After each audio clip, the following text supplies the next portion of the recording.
who were chanting.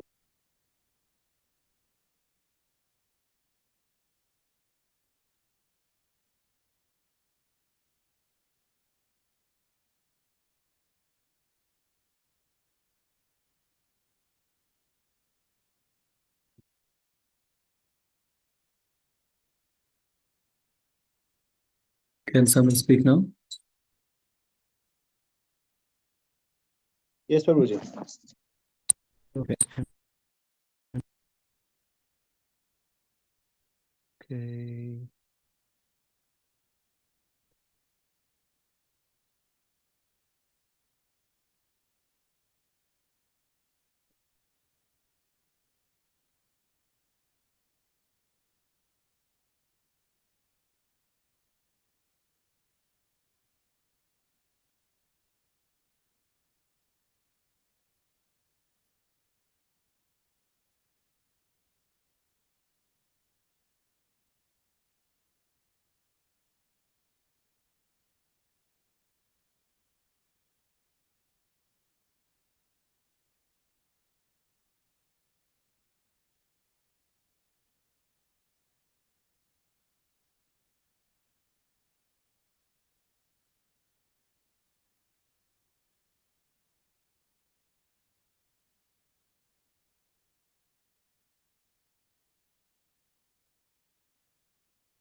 Is it 52 from where?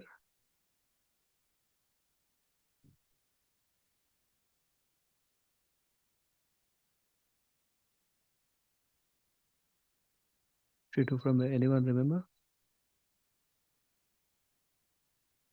What, Prabhuji? From where should I continue?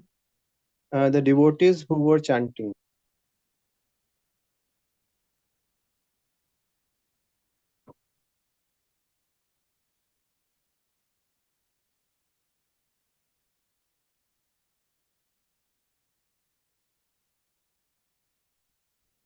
Okay, Om Gyantimrandhasya Gyananjana Salakaya Chakshurmiltam Yena Tasmai Shri Gurave Namaha Shri Chaitanya Manobhishtam Stapitam Yena Bhutale Swayam Rupakata Mahim Dadati Swapadantikam Vandeham Shri Guru Shri Yudapada Kamalan Shri Gurun Vaishnavamscha Shri Rupam Sagrajatam Sahagana Raghunatam Vitam Tam Sajivam Sadvaitam Savadhutam Harijana Sahitam Krishna Chaitanya Devam Shri Radha Krishna Padan Sahagana Lalita Shri Vishakanvitam Shanamam Vishnu Padaya Krishna प्रस्थाय भूतले श्रीमद् भक्तिवेदांत स्वामिने नामने नमस्ते सारस्वती देवी गौरवाणी प्रचारणे निर्विशेष शून्यवादी पाश्चात्य देशतारणे जय श्री कृष्ण चैतन्य प्रभु नित्यानंद श्री अद्वैत गदाधर शिवासदि गौर भक्तवृंद हरे Krishna Krishna Krishna Hare Hare Hare Ram Ram Hare Hare. Reading from Prabhupāda-līlāmṛta, chapter volume 2, chapter 52. Continuation from the devotees who were chanting experienced their own realizations while intimately associating with Śrīla Prabhupada in this way. They could understand this was a most important connection with Śrīla Prabhupada, to come into the presence and chant Hare Krishna and Jai Shri Krishna Chaitanya and read to him from Srimad Bhagavatam. Śrīla Prabhupada wanted to hear the transcendental sound, yet he was simultaneously teaching his disciples. After his departure, they would retain the deep impression of significance of Hare Krishna mantra and Srimad Bhagavatam, and they would go on giving the mercy to others. He was teaching them how to become pure devotees. He was sharing himself with them by having them chant very simply and read his books without speculation, so that later, when preaching Krishna consciousness, they would remember. Srila Prabhupada would always be with them as they went on chanting simply and preaching without speculation. Whether he would depart now or later, he was preparing them. Sometimes during the chanting, Srila Prabhupada would communicate unspoken feelings with his disciples. He might simply glance at one of the devotees, but that devotee would feel a surge of loving emotion and realization. Suddenly, he would understand better how pure and compassionate Srila Prabhupada was. And the devotee might recall how Srila Prabhupada had come and saved him, bringing him to Krishna consciousness. Thus, the GBC men, while chanting and becoming purified, were rededicating themselves, hoping that Krishna would accept them as a surrendered soul. They asked that Krishna bless them and make them fit for whatever happened. Do not leave me, Prabhupada said at one point. Are you feeling better? Tamal Krishna asked. Yes, I am feeling a little better. Go on administering this medicine. At Srila Prabhupada's request, the devotee staying with him between 1:30 a.m. read to him from Krishna, the Supreme Personality of Godhead. He would usually be on the roof, then sitting up in the bed. A few bare bulbs would light the darkness, and all would be quiet and still except for the sound of the devotee reading. After one such reading, Srila Prabhupada asked Rupanuga about the preaching in Washington, D.C. Rupanuga replied briefly, and then he and Balavanta began talking about deprogramming. Then Rupanuga said he had written a prayer to the higher authorities and asked if he could read it to Srila Prabhupada. O Supreme Vaishnavas, O compassionate Acharyas of the holy name, O supreme authorities, masters of our fate, have mercy upon us. We are not able to make any prayers, but this is an emergency. Shastra teaches that because of disciples' bad behavior, or to allow some personal service, or to exhibit ecstatic symptoms, the Supreme Spiritual Master may display bad health. Although he so kindly says it is simply due to old age and personal neglect of his health, meaning that he has worked too hard to save us. But we may not speculate upon the mind of Acharyas. Please hear our petition.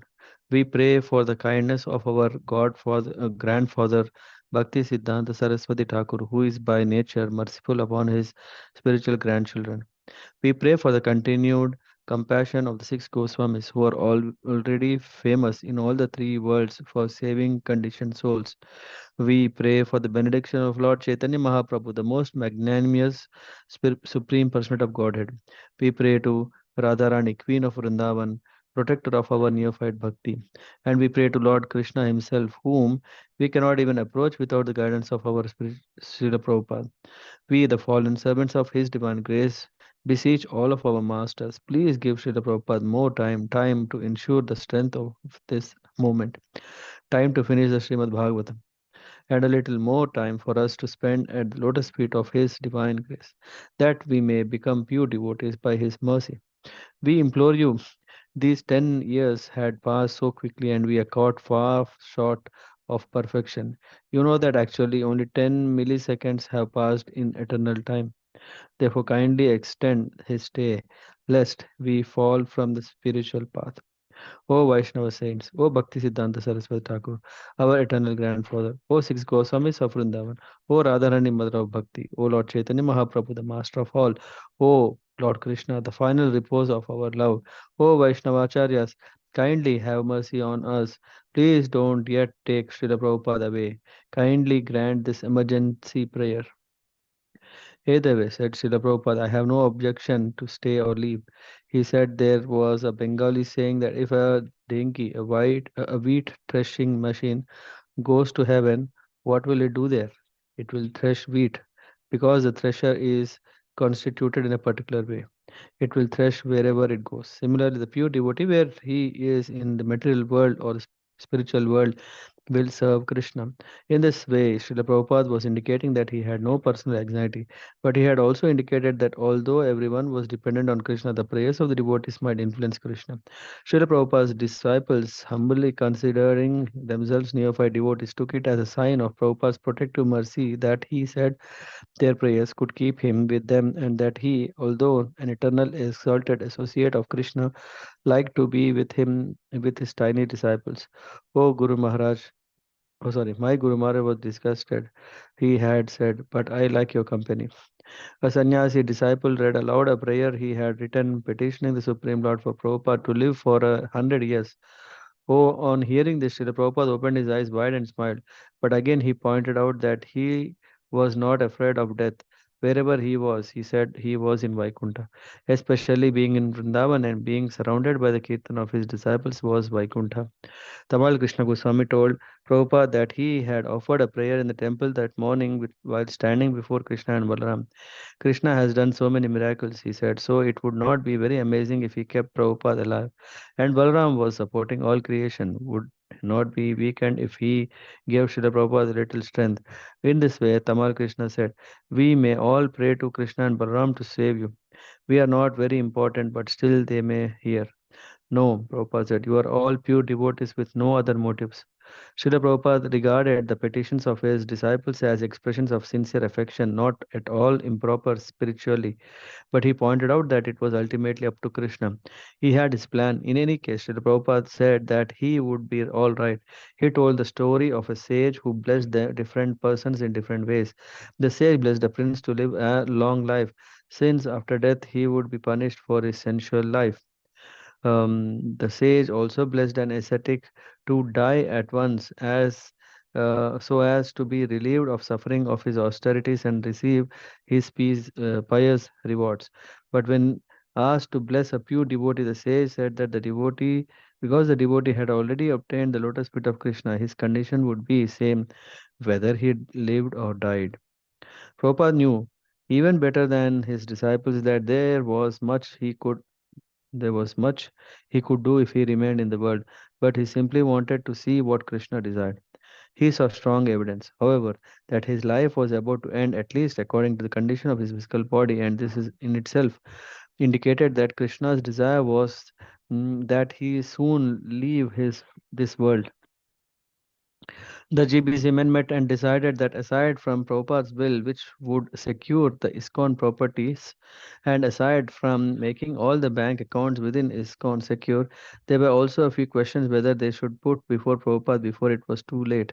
These questions, such as how future disciples would be initiated, would be to be answered. Otherwise, they would become a source of speculation and havoc after Srila Prabhupada's departure. A selected committee from the GBC came before Srila Prabhupada as he sat up in bed in the main room downstairs. Satsvarupa Goswami, Rupadas Goswami, was to be the spokesman, but he felt shy and uneasy to come directly before Srila Prabhupada and ask about what should be done after his passing away might seem impertinent, but it was necessary. Srila Prabhupada himself had requested that GBC come to Vrindavan to take care of exactly this kind of business. Besides, for a disciple to feel foolish and awkward before Srila Prabhupada was normal, and certainly the mission of Srila Prabhupada's disciples continuing his movement was so grave that its importance transcended the awkwardness of the moment. Nevertheless, Srila Prabhupada was Srila Prabhupada, and even though apparently invalid, he was as awesome as ever. If he were displeased with the questions, then it would be frightening. Srila Prabhupada said Satsvarupa, we were all asked by the rest of GBC to come to ask some questions. These are the members of the original GBC as you first made it out. Our first question is about GBC members. We want to know how long should they remain in office. Srila Prabhupada spoke softly and deeply. They should remain for good. Selected men are chosen so that they cannot be changed. Rather, if some competent men are found, they should be added. Srila Prabhupada took the opportunity to recommend that Vasudev become a GBC member representing Fiji. Add him, said Prabhupada, but the GBC is not to be changed. Satsvarupa asked what to do if a GBC member gave up his post, and Prabhupada said that the GBC body should elect another man. Our next question. Satswarupa proceeded. Concerns initiation in the future, particularly at that time when you are no longer with us. We want to know how a first and second initiation would be conducted.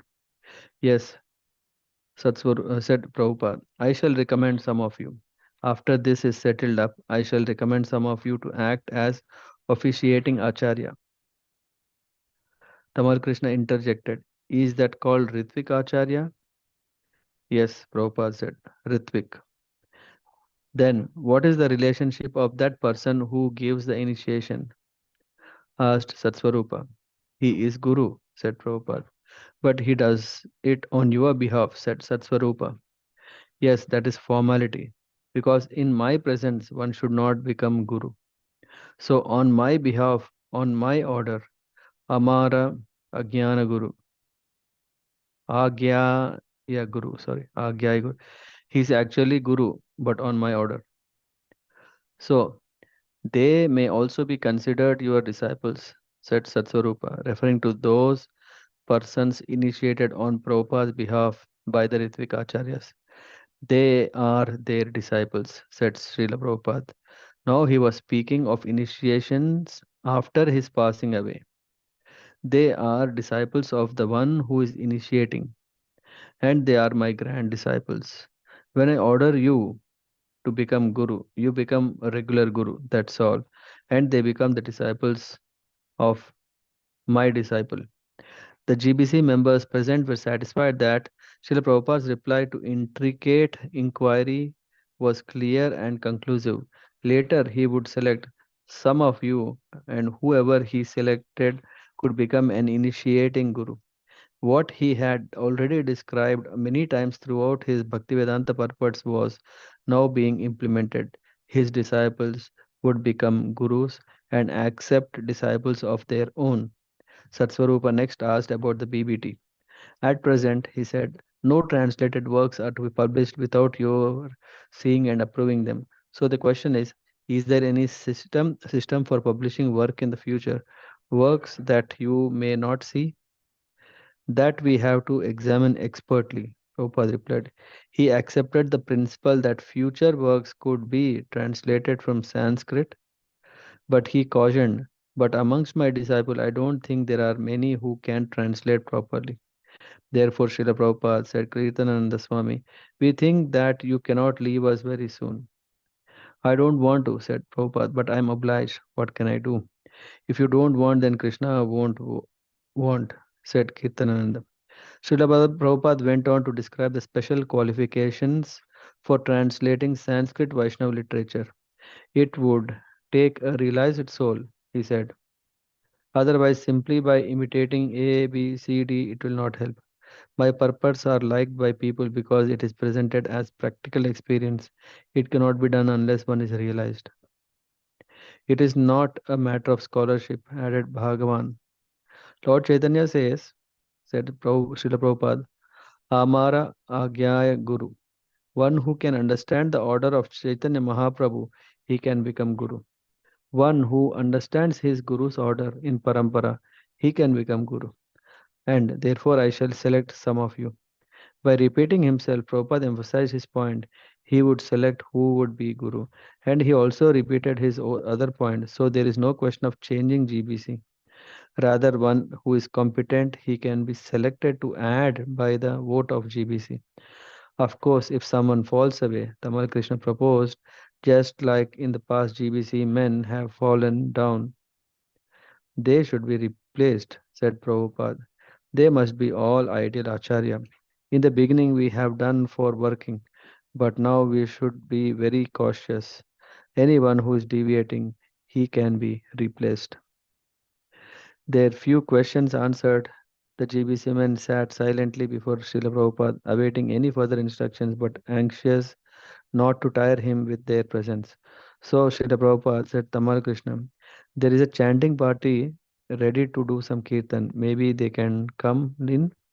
Srila Prabhupada had already given the outline for his will to Tamal Krishna Goswami. The GBC would be the ultimate governing authority in ISKCON. Three trustees would be assigned to each ISKCON property. The money in Prabhupada's name in various banks would become ISKCON's property. A small pension would be allowed for his ex-wife and sons. Even while the GBC was gathered to make a thorough draft and make the will legal, Srila Prabhupada received a visit that made him anxious over his ISKCON society. One of the Goswamis of a Vrindavan temple visited and praised Srila Prabhupada, but in the course of conversation, the man asked, after you, who will take charge of the property? As soon as the gentleman left, Srila Prabhupada called for Gopal Krishna. Tamal Krishna and Bhavananda also gathered. In India, you can understand there is an undercurrent, said Srila Prabhupada.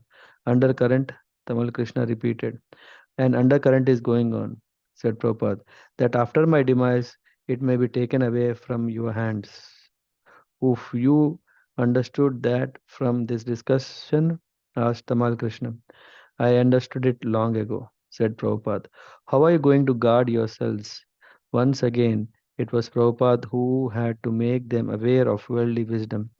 You ordered that we form a trust property with lifelong trustees, said Tamal Krishna. Actually, this property is the envy of all India. They are all best properties. They envy our prestige, said Srila Prabhupada, our position, everything, everywhere we are first class. For Srila Prabhupada, a will meant protection of his ISKCON. As Srila Prabhupada had explained, a devotee has not a tinge of self interest. Everything is for Krishna, but in his purity, he must not be naive. ISKCON was a large, growing organization of properties and monies intended 100% for use in the devotion service of Krishna. Srila Prabhupada called on GBC to be vigilant.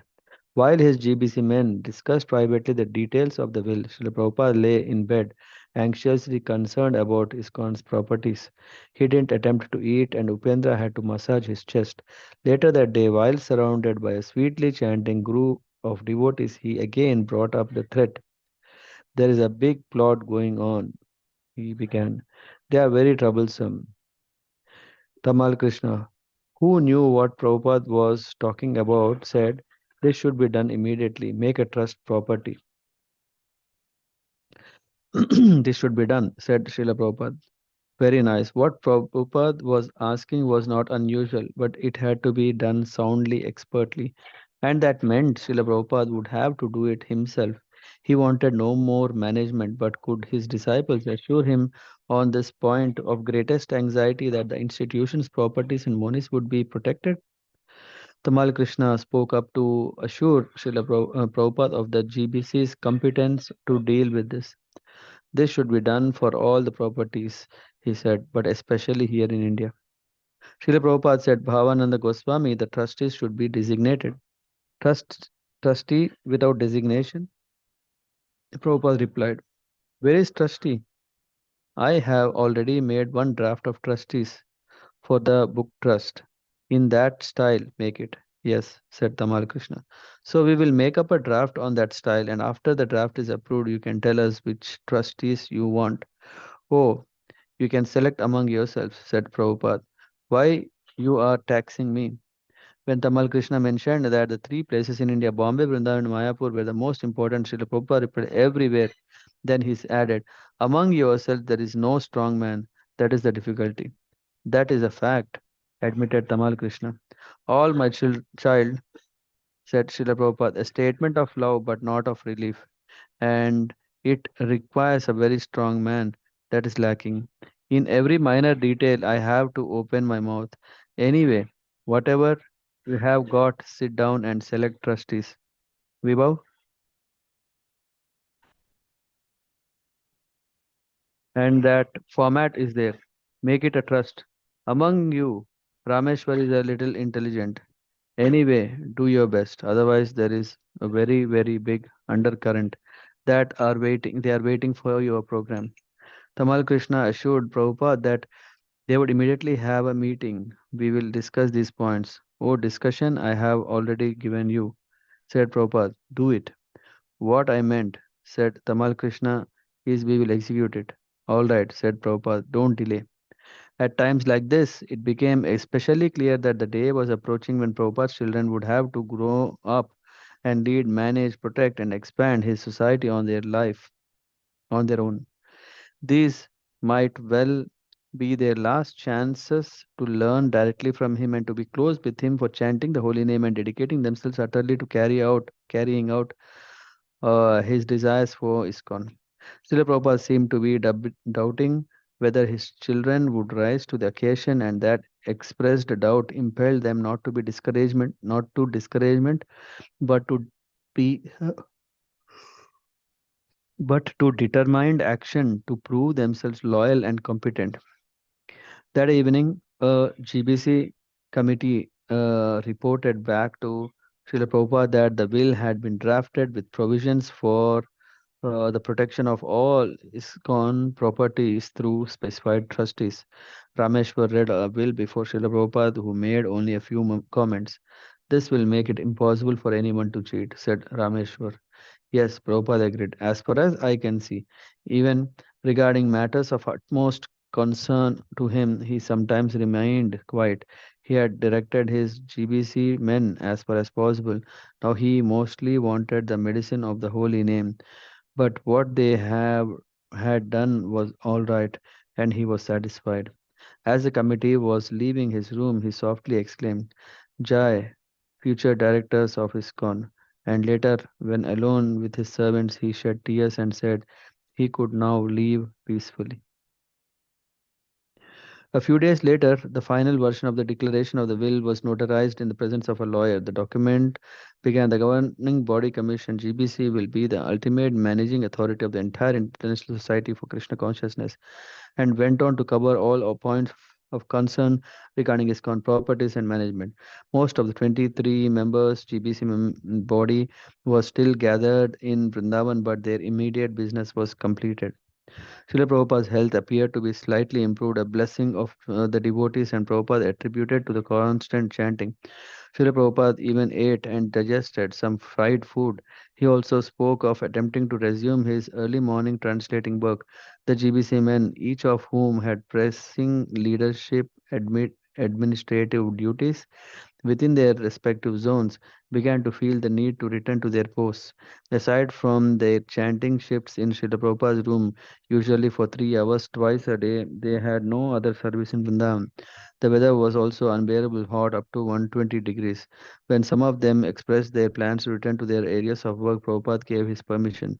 They had been together for a week and now one by one they began to disperse.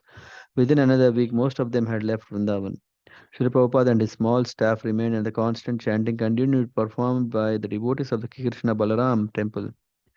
As June came in Vrindavan, the weather remained very hot. The sky, which had been a clear blue, turned hazy as the first moisture arrived.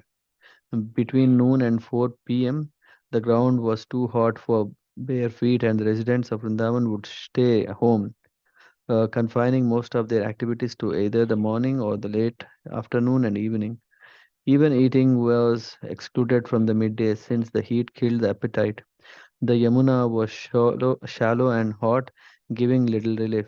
The cows were gaunt from lack of grass and feed, and occasional hot, searing winds raised dust clouds. Fleas and mosquitoes died in the air. One of the few pleasant features of summer was fragrance of bell flowers that climbed along the walls around Prabhupada's garden, somehow thriving in the dry heat. In the first days of June, Srila Prabhupada experienced some hope of recovery. He asked to resume his morning rites, and when being brought down to the car, he said, Soon I will get down and walk myself. His old friend from Allahabad, Mr. Ghosh, came and diagnosed his disease and as anxiety for the devotees and the Krishna consciousness movement. Srila Prabhupada agreed, but he didn't follow the doctor's orders since they included having his blood pressure checked regularly and taking various medicines and special treatments. But by receiving massages from his servants, he felt he was improving. At this rate, he said he would be all right after a month and a half, but he stressed, I am not leaving Vrindavan until I am well. One morning, Srila Prabhupada asked to go and see the deities, and his men promptly moved him in his rocking chair before Krishna Balaram. Sitting in his chair beneath the Tamal, Krishna Prabhupada looked up at the transcendental brothers while many tears glided down his cheeks. They are dressed very nicely. They are dressed very nicely, he said. While he basked in the presence of Krishna and Balaram, he enjoyed the soothing shade of Tamala tree. The contractor wanted this tree cut down, he said, but I would not allow. There are not many Tamals trees left. These worldly men do not know. Srila Prabhupada started coming down and regularly each morning to see the deities and an event that gradually grew to become a daily temple function involving ISKCON devotees and guests alike. Prabhupada would sit in his rocking chair under the Tamal tree and a devotee would lead kirtan while Prabhupada and all other devotees chanted responsively. For Prabhupada's disciples chanting with him in the courtyard of his temple in Raman Reti Vrindavan was the essence of the spiritual world. Although Prabhupada's body was apparently sick, he was still as alert as ever, and every morning he would notice who was there and who was not. The devotees grew to love the special opportunity to associate with Prabhupada as he sat in his rocking chair, gazing at Krishna and Balaram Vrindavan. Gazing at Krishna and Balaram. Vrindavan residents and pilgrims would also gather around Prabhupada, often offering money they would place at Prabhupada's feet. While the energetic young Gurukul boys danced before Prabhupada and the pilgrims continuously flowed in and out, offering obeisances and rupees at his feet, and while one of his secretaries fanned him with a large chamar whisk, Srila Prabhupada sat gravely yet simply, with his attention fixed on Krishna and Balaram. Sometimes he would go sit in the private garden adjacent to his main room. The devotee had built a plaster fountain there in the shape of a large pink lotus, and while Prabhupada sat in the little alcove surrounded by flowering vines, the splashing of fountain pleased and soothed. An occasional monkey would come over.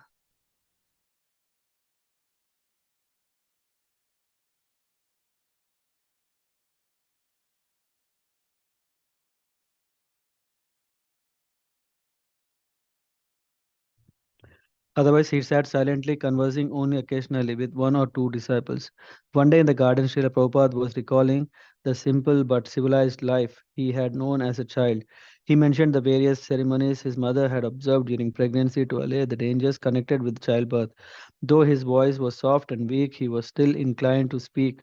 So, one second. Close the door. So much care was taken for the children. He said, "Now these rascals are killing children.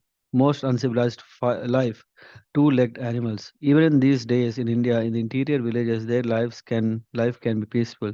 They have enough grains, enough milk to live peacefully and chant Hare Krishna, and they are going there to give this sterilization." Srila Prabhupada was referring to Indira Gandhi's policy of compulsory sterilization. One of the devotees present had just come from West Bengal, where he had been traveling on a boat down the Ganges, preaching and distributing prasadam in the villages. Srila Prabhupada began describing to him how in the villages they made a simple bread ball from attar, whole wheat flour, and bake it beside an open fire. The same fire it is called Khandi fire, using cow dung chips. Srila Prabhupada said, they put one pot upon this fire and use it for dal. Then after some time, you see if it is boiled very nicely. Then this ball should be cooked in ghee. It will be first class. While the fountain splashed gently and the pigeons and green parrots fluttered and chattered, Sri Prabhupada continued to talk freely. He recalled his horoscope at birth. After 70 years, this man will go outside India and establish so many temples. He said he hadn't understood at first that he would actually have to go. But when he had finally gone to the US, he had no intention of ever returning. Except for the stroke he had suffered in the US in 1967, he said he would not have come back. That means Krishna desired, he said. Otherwise, I had no plan to come back. Therefore, I took this permanent residence. See, do you regret having come back to India? Asked Tamal Krishna Goswami. No, said Prabhupada. My plan was like that, to stay. But Krishna's plan was different. When I was coming back in 1970, I was speaking to Dwarakadisha, the Krishna deities in ISKCON's Los Angeles temple. I came here to preach. I don't know why you are dragging me the back. That was when I was leaving Los Angeles. I was not happy, but he had his plan. Pretty nice plan, commented Tamal Krishna. Srila Prabhupada continued, Krishna says, come, I'll give you a better place in Vrindavan. You were retired in Vrindavan and I asked you to leave. Now you have to come back, but I will give you a better place. So he has given me a temple 100 times better than any other place. Is it not so? An article entitled Srila Prabhupada's Seriously Ill appeared on the front page of the Times of India. On hearing the article, Srila Prabhupada commented, unless they think Bhaktivedanta Swami is important, they wouldn't print this. Giriraj wrote to Srila Prabhupada that many sympathizers had phoned the Bombay temple asking for more information. One of the devotees had issued a statement which the Times of India carried few days later on the page 3 under the heading Srila Prabhupada now better. So was Srila Prabhupada seriously ill or better? Sorry. So was Srila Prabhupada seriously ill or better? I may live or die, he said. In either case, I am with Krishna. But he confided, I asked Krishna to give me enthusiasm to continue up to death. A soldier should die fighting on the battlefield. At Srila Prabhupada's request, Tamal Krishna was replying to all correspondence and signing his own name as secretary, as he wrote in one letter. Under the circumstances, it is not possible for me to read letters to Srila Prabhupada. I simply inform him of any good news which comes, and so I have told him of your successful town hall meeting as well as your other preaching activities. These letters were almost as valuable as Srila Prabhupada's, since they were often filled with direct quotes from Srila Prabhupada. On one evening, Srila Prabhupada called for all the available sannyasis. He said he was feeling tired, but like a father happy to have his children with him, he said, you should all come to be with me like this, and I feel better. One day, while sitting with Srila Prabhupada, Tamal Krishna began to describe the pastimes of Krishna as depicted in the painting hanging to the right of Srila Prabhupada's prasadam table. The painting showed Krishna and his cowherd friends eating lunch. Srila Prabhupada looked at the painting and then, closing his eyes and thinking of the Leela, said, this is the highest perfection of life. I have concluded that whatever is done without Krishna is simply a waste of time. What will they think of this? Prabhupada's mood moved and varied within the realm of transcendental emotions and attitudes. To some of the disciples attending him, he said, I am thinking I am a worthless person taking so much service. There is no way I can repay you. I am poor in every respect, financially and spiritually. Srila Prabhupada, Tamal Krishna protested, our only desire is to serve you. I know, Prabhupada replied, and it is the only reason I am living. All over the world, things are going on by your sincere service. But occasionally, Prabhupada would still reprimand an errant disciple. When in dressing Prabhupada, Upendra gave him a lungi that was too small. Prabhupada called him a fool and a rascal, and when Tamal Krishna did not attend Prabhupada one morning due to having a cold, Prabhupada was critical. I was never neglectful about my duty in in any field of activity, he said. Even business, Dr. Bose loved me very much. I was giving me, he was giving me checks to sign for 40,000 rupees. I was never lazy or neglectful in duty. I would do it honestly and try to make it perfect. Only I was neglectful when I was involved with my young wife. Then I neglected my studies. That was due to circumstances, and then later I neglected my wife. My father said I was fortunate not to like my family. Krishna saved me through so many circumstances. This material life is checkered. Early one morning, Srila Prabhupada awoke suddenly. I had a dream, he said to the devotees attending him. There was a big assembly of drunkards and chanters. The drunkards were madmen. Some of the drunkards were becoming chanters. They cannot stop fighting. The drunkards were so crazy. Were you there also? Asked Tamal Krishna. Yes, I was standing there also. Were some of the chanters becoming drunkards? Chanters cannot fall down, said Srila Prabhupada. Their names are listed back home, back to home, back to Godhead. They are in Krishna's family. After the GBC assembly in Vrindavan, Swarup Damodar had traveled to Manipur and Calcutta and was now returning to Vrindavan to see Srila Prabhupada. As soon as Prabhupada heard Swarup Damodar had arrived, he asked to see him. As usual, Srila Prabhupada treated him very specially and gave him much time and attention. From Prabhupada's first meeting with Swarup Damodar, when Swarup Damodar had been Thaudam Singh, a PhD candidate in organic chemistry at UCLA, Prabhupada had taken great care to cultivate their relationship. Taudam had grown up in Manipur but after graduating from high school had come to America to continue his education at the University of California. He had been attracted by the devotees chanting Hare Krishna on the streets of Los Angeles and had visited the temple. When he met Srila Prabhupada, he became convinced that he had met a genuine spiritual leader. At first, Taudam had maintained his stance as a representative of the world of empirical scientific knowledge, and Srila Prabhupada had invited him for morning walks on Venice Beach. Day after day, Srila Prabhupada would draw Taudam into arguments about the origin of life. When Srila Prabhupada was ready to argue, he would glance around and ask, "Where is the scientist?" And on catching sight of Thaudam, he would ask, "So what do you say?" Thaudam would then argue that life had arisen by chance through chemical evolution, and Srila Prabhupada would smash the argument with a stunning display of logic and common sense. Thaudam, by regularly associating with Srila Prabhupada and by reading the Bhagavad Gita as it is, had become more inclined to Krishna consciousness than to material science.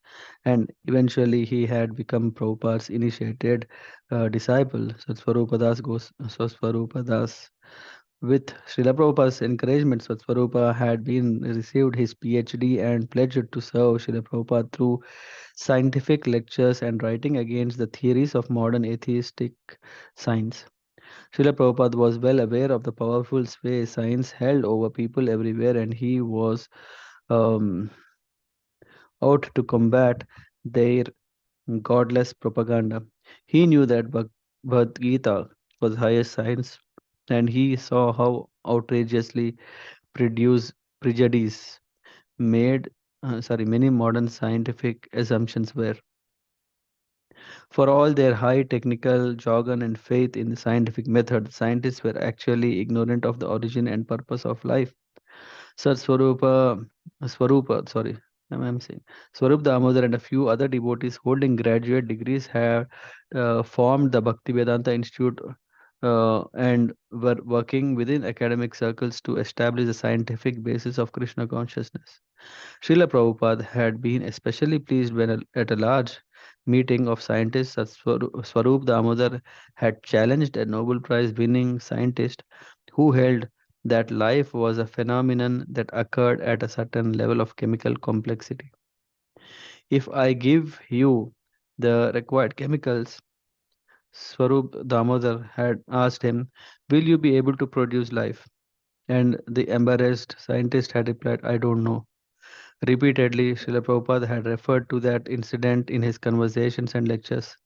Srila Prabhupada often praised the work of Swarupa Damodar and the Bhaktivedanta Institute and assured them that the BBT would provide funds of their printing, research, and building projects.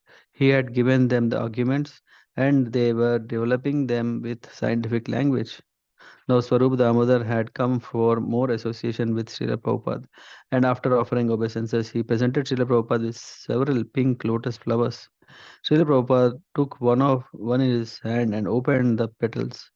The others he gave to his secretary for presenting to the deities. Swarup Damodar had also brought several ripe pineapples, and Prabhupada immediately asked for a glass of fresh pineapple juice. Swarup Damodar was arranging for a conference of scientists in Vrindavan to discuss the origin of life. He had been meeting with various scientists and professors, many of whom had shown interest in Swarup Damodar's approach in participating in the conference. Swarup Damodar read Prabhupada the prospectus he had prepared announcing the upcoming conference. Prabhupada listened silently and at the end said, "All glories to Swarup Damodar." Later in the afternoon, they spoke again. It seemed that Prabhupada was never too tired or too indisposed to speak with Swarup Damodar about defeating materialistic science. Swarup Damodar was getting hope from these conversations with scientists. He told Prabhupada, "I think they are interested in the program we are making. Otherwise, they wouldn't take time to discuss. Some of them feel our approach is unique. There is no other such proposal," said Srila Prabhupada. "They have taken God as something mystical, especially this raw rascal Darwin's theory. They have become like animals and they are seeing everyone as animals. This rascal has convinced them. Your grandfather was a monkey. How could they become the son of a monkey? But this is going on. A grand rascal, this Darwin. And his theory is taken as the greatest principle of anthropology in the whole world. So, scientists by combined meeting should speak out against this Darwin theory. On the day of Swarup Damodar's arrival in Vrindavan, the first rains also arrived, indicating the end of summer and the start of monsoons. Heavy rains beat down while Prabhupada and Swarup Damodar continued talking. Prabhupada said the Vedic evolutionary theory had been presented in Padma Puran thousands of years before Darwin. If we can get some big scientists on our side, said Swarup Damodar, at least a few, that will be enough. That I am asking, said Prabhupada.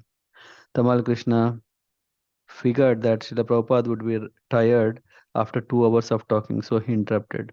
"Would you like a Kirtan party now, Srila Prabhupada?" But Prabhupada corrected him. "This is Kirtan now going on. People have to understand what is Kirtan. Any topic on Krishna, that is Kirtan. Sukadeva Goswami became perfect by Kirtan. But what kind of Kirtan did he do? He was speaking the Bhagavatam," answered Tamal Krishna. "Yes, Prabhupada, you are simply thinking drums and Kartal is Kirtan. But anything we do here is Kirtan. There is no material connection here. We are not talking how to increase our business and enjoy women and wine. That is not our aim. Ka Uttama Shloka Gunanuvadat. We are trying to establish Krishna, that is Kirtana.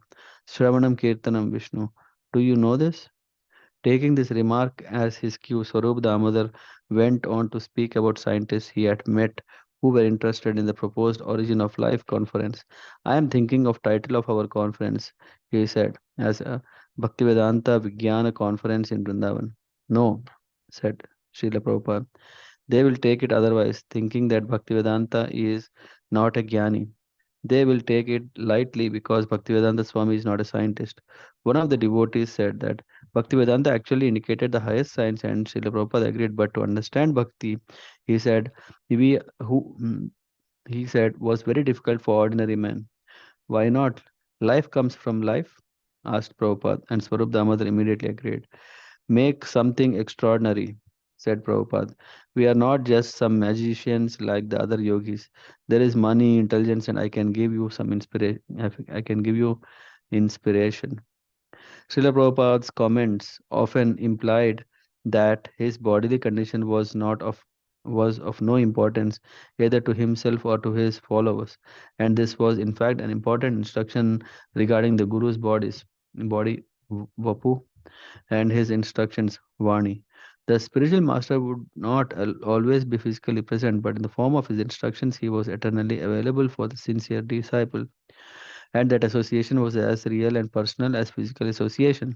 In the ecstasy of service, in separation was greater. The Shastras also say, the Shastras state that the body of the pure devotee is spiritual, but that his physical presence in the material world is temporary. As Srila Prabhupada had said of Bhakti Siddhanta Saraswati, his passing away meant he had gone to serve Krishna in another place. Srila Prabhupada had instructed his disciples regarding the body of the spiritual master in his book, The Nectar of Instruction. Srila Prabhupada ki jai. Hare Krishna.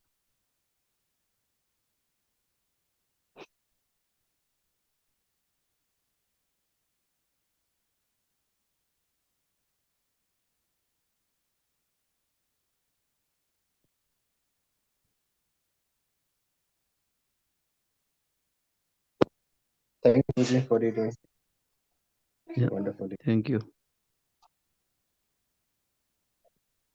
Yeah, very interesting part of the chapter. Yes, yeah.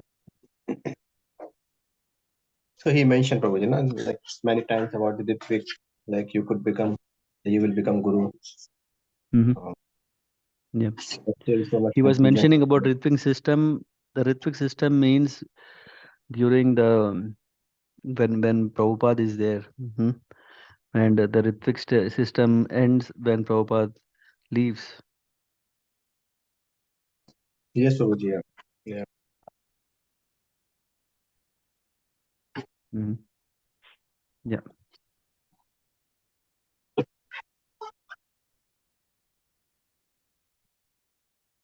Yeah. Any other realizations from this short reading?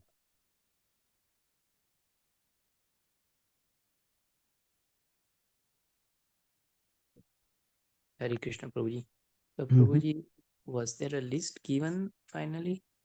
Yeah, it is given. Yeah, there's a list. And usually we call them, when Prabhupada was establishing who will be. So along with the list of GBC members, there is also a list of initiating gurus, or so-called Ritviks. Okay, Prabhuji. Thank you. Yep.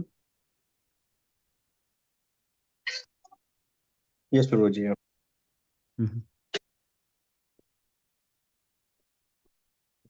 Okay. Then, thank you very much for joining. Then we see us tomorrow. Vanchakalpatarabhyascha kripasindhubhyo cha patitanam pavanebhyo vaishnavebhyo namo namah. Śrīla Prabhupāda ki jai. His Holiness Satsvarupa Goswami Maharaj ki jai. Hare Krishna. Hare Krishna, Prabhuji. Take rest, Prabhuji. You look tired. Yeah. I'm eating too much. Take more sleep. Yeah. Your sleep is like our nap. Yeah. Eating is always tiring.